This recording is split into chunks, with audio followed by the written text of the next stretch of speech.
নমস্কার, দেখছেন কলকাতা টিভি। আপনাদের সঙ্গে রয়েছে আমি অভিক। শুরু করছি সংবাদ সারাদিন। আর প্রথমেই যে খবরে নজর রাখতেই হচ্ছে, ভোটের আগে ফের টাকা উদ্ধার। সামনেই লোকসভা নির্বাচন, তার আগে প্রচুর পরিমাণে টাকা উদ্ধার করা হলো। নাকা তল্লাশিতে উদ্ধার করা হয়েছে 7 লক্ষ টাকা।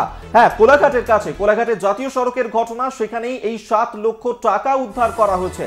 গত বৃহস্পতিবারই নাকা তল্লাশিতে 20 লক্ষ টাকা উদ্ধার করা হয়েছিল, আর এবার নাকা তল্লাশিতে 7 লক্ষ টাকা উদ্ধার করা হয়েছে কোলাঘাটের জাতীয় সড়কে। সেখানে এই 7 লক্ষ টাকা উদ্ধার করা হয়।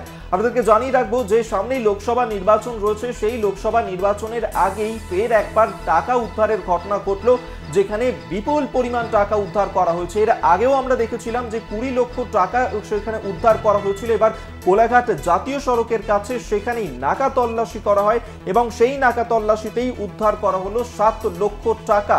সেই ছবি এই মুহূর্তে দেখাচ্ছি। প্রথম খবর আপনাদেরকে দিচ্ছি, সামনেই লোকসভা নির্বাচন, সেই লোকসভা নির্বাচনের আগেই এই টাকা উদ্ধার। কোথা থেকে এলো এই টাকা কোথায় নিয়ে যাওয়া হচ্ছিল, উঠছে একাধিক প্রশ্ন। ভোটের আগে ফের টাকা উদ্ধার। আমরা এই নিয়েই কথা বলবো। সৌম্যজিৎ চট্টোপাধ্যায় আমাদের সঙ্গে এই মুহূর্তে টেলিফোনে রয়েছেন প্রতিনিধি। সৌম্যজিৎ, সামনেই লোকসভা নির্বাচন, তার আগে নাকা তল্লাশি করে এই যে 7 লক্ষ টাকা উদ্ধার করা হলো, এই টাকা এলো কোথা থেকে, কোথায় নিয়ে যাওয়া হচ্ছিল, কি জানা যাচ্ছে?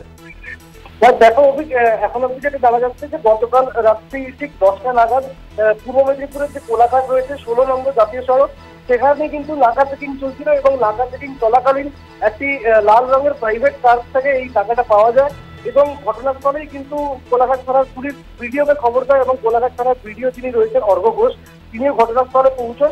যেটুকু জানা যাচ্ছে যে কলকাতার দিক থেকে ওই গাড়িটি ঝাড়খণ্ডে যাচ্ছিল, এবং ওই গাড়িটি থেকেই 7 লক্ষ টাকা পাওয়া গিয়েছিল। এবং তোমাকে বলে রাখি, গত বৃহস্পতিবারেও কিন্তু ওই নাকা চেকিং করাকালীন 20 লক্ষ টাকা কিন্তু উদ্ধার করা হয়েছিল। অভি,